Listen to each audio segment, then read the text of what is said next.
Previously on Hunting with Tripler. This thing used to be super nice. To go through this relatively quick. Took these two guys for $40. We picked up an R7 driver set. What's happening, folks? Tripler here. My name is Nick, and I'm an online reseller.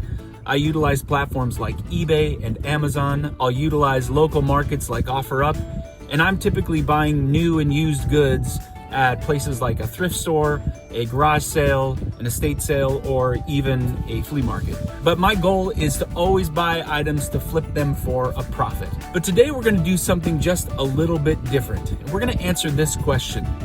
Can you make money in the year 2020 flipping golf clubs? Well, we're gonna take a look. Stay tuned. I collect so many things. Would you like to share this journey with me? I will show you the prizes I got today. So come along with me, come on and join in the chase. Yeah. Step number 1 is understanding the best golf brands for resale, and Tripler has a top 8 list. Let's take a look at that first.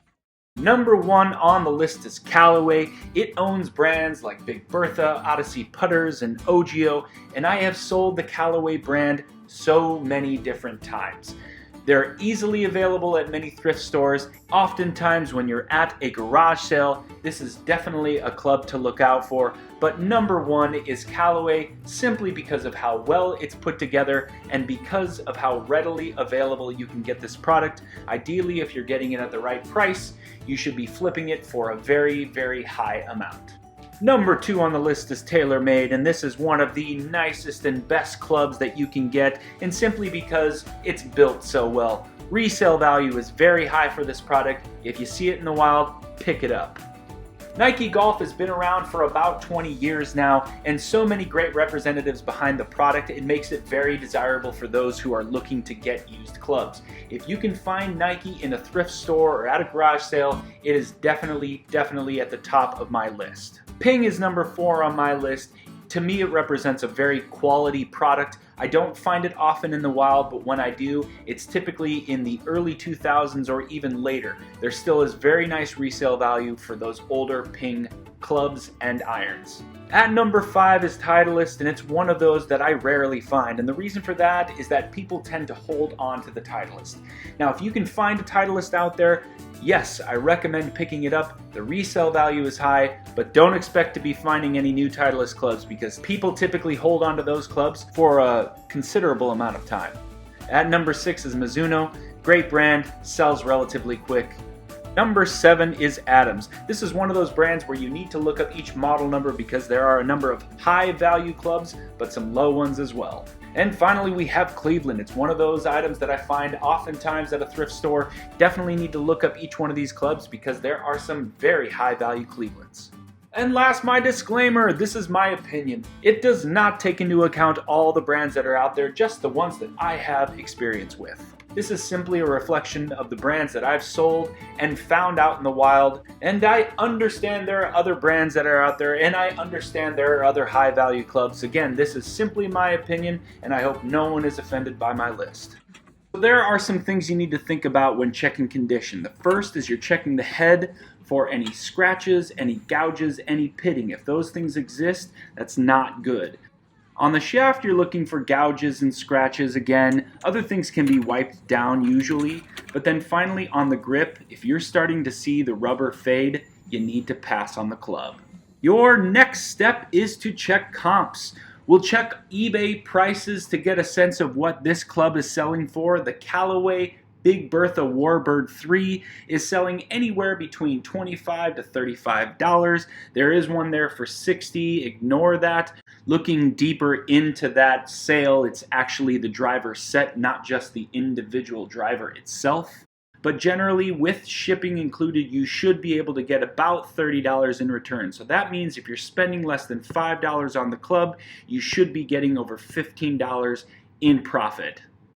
Now, eBay is not the only place for you to sell your used clubs. You can go to SecondSwing.com, click on Trade In, slide down to Check Values here, and there is an entire catalog of brands that you can look for. We'll select Callaway, and in this instance, we're looking at the driver. Now, you know what? I'm going to go back here for a second and just take a look at all the other variations of Callaway clubs you can look at. The fairway wood, the hybrid, the iron, putters, wedge, etc. We'll click on the driver, and now we want to select the actual club we're looking for. We'll go down to Big Bertha Warbird. We'll select that.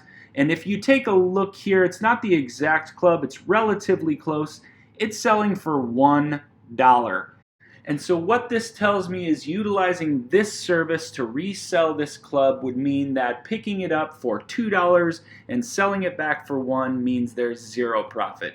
So on SecondSwing.com, this is not a good place to check a comp for an old club like this. And later on in this video, we will talk about the best places to resell your clubs. Where should you be looking? Where should you be selling? And in this instance, we're going to stick with eBay because there is high value, high numbers of comps, and high volume of sales. So let's look up another comp here. We have Adams Golf. This is an Adams Idea I Would. And here's something I want you to focus on as you're looking at eBay comps.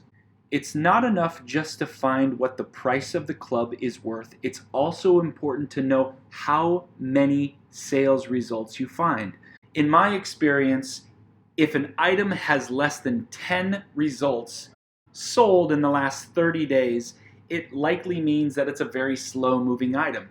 It could also mean that there aren't very many comps available. So you have to consider this. If there are a lot of listings for that product and very few sales, it generally means it's probably not something worth selling. So looking over this Adams Idea I Would, you can tell the head isn't in perfect condition and there is some residue on the shaft, nothing terrible, but unfortunately as we take a look at that grip, the rubber has faded tremendously, so for $5 this is a club we'll be passing on. King Cobra is definitely a respectable brand and the condition of this club is actually really good. Unfortunately, as I looked up comps for this particular club, for $5 it's not worth it. Here is a Callaway Big Bertha Steelhead Plus. The comps for this particular club aren't that great. We're going to check over the condition anyway. You can see there's definitely something that has rubbed off on the face of the club. The actual shaft is not really in bad shape and the top of the head looks pretty good. Some residue that can easily be cleaned up, but as we look at the grip, it's in bad shape. This is an easy pass. Now we might have found a little gem here. This is an Adams Idea Tech V4 forged club, and this one is in fantastic shape. The grip looks really good, the shaft is super clean, and the head has minimal scratches on it. The price for this club at the thrift store is only $3. There are currently 10 listings up on eBay for this item, and as you slide through some of the prices, they seem to be all over the board really. There's one here priced for $43, but it's important now to check on the sold listings. So let's click here at sold items. It'll take us over to the sold comps, and there are only 5 in the last 30 days. The price tag for that sale is pretty high, but you might be holding on to this club for longer than you want. So what's next? Should I be selling golf clubs? Now, if you've never sold a single club in your entire reselling career, then you should answer these questions first. Now, 1, do I have space for these items? Whether you're selling large golf bags with a set of irons and drivers all included, or you just need space for a whole lot of individual clubs, golf clubs require space. And if you're limited on space in your eBay or your Amazon room, then you may really want to consider selling something different on eBay or Amazon. Next, am I interested in lifting and moving large, awkward items from my online store to people all around the US? And the reality here is you need to have both the ability and the drive to ship larger items. And not every single transaction is going to be entire sets. Oftentimes you'll be selling individual clubs weighing less than 2 pounds, but some transactions might see an entire set going to one buyer. Are you prepared for this amount of packaging, lifting, and shipping? Finally, where do you live? And this question represents the answer to where you might sell at a certain time of year. If you're a reseller on the East Coast or the Midwest, well, there's a good chance golf-related inventory won't sell as quick or as fast locally as it would in other parts of the country where golf is year-round. And it won't change your online sales, but that just means that larger, harder to ship items where selling locally makes a whole lot of sense will now have to go into oversized boxes and through USPS, FedEx, and UPS. So where can I sell used golf clubs? And the simple answer is wherever you can make the most money. So let's rank the best places to sell your clubs. By far the most convenient is selling it locally, using markets like Facebook Marketplace, OfferUp, Let Go, Craigslist. Those are the best places to sell your used clubs in bulk. If you have an entire set, people are looking for sets every single day. So if you can sell it locally, no shipping and no fees. Second place would be eBay. eBay happens to represent the largest market of buyers. So if you want to get the highest dollar price for individual clubs or sets, eBay is your next option. The next bet is to go online to use platforms like SecondSwingcom, where you can go through their catalog, look into the list and see where your club ranks, check the condition, and generally speaking, it's going to be on the lower end of buyback pricing, but it typically is something that you would get something for. And then finally, selling it at a used sporting goods store, like Play It Again Sports. Now again, you might not get a high dollar price for it, but you have no shipping, you have no fees, and if you're buying the club between $2 to $5, who knows, you might be doubling your money based on the offer they'll give you. So can we make money in the year 2020 selling used golf clubs? And the answer is absolutely. Now let's recap where we've gone. Number one, what are the correct brands to be looking for? Number two, what's the condition of the club? Number three, what are the comps selling for? Number four, is this right for me? Should I be selling golf clubs?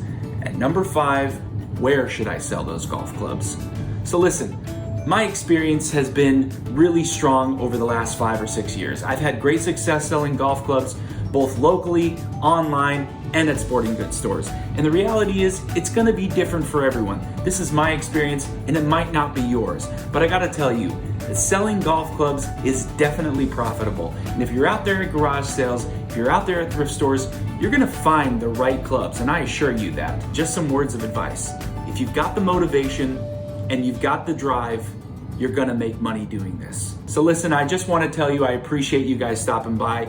Please like, it really helps the channel grow. Subscribe, because quite honestly, I'd love to talk to you more often. And finally, hit that bell if you want notifications when I have content coming out. Thanks again, and I'll see you next time.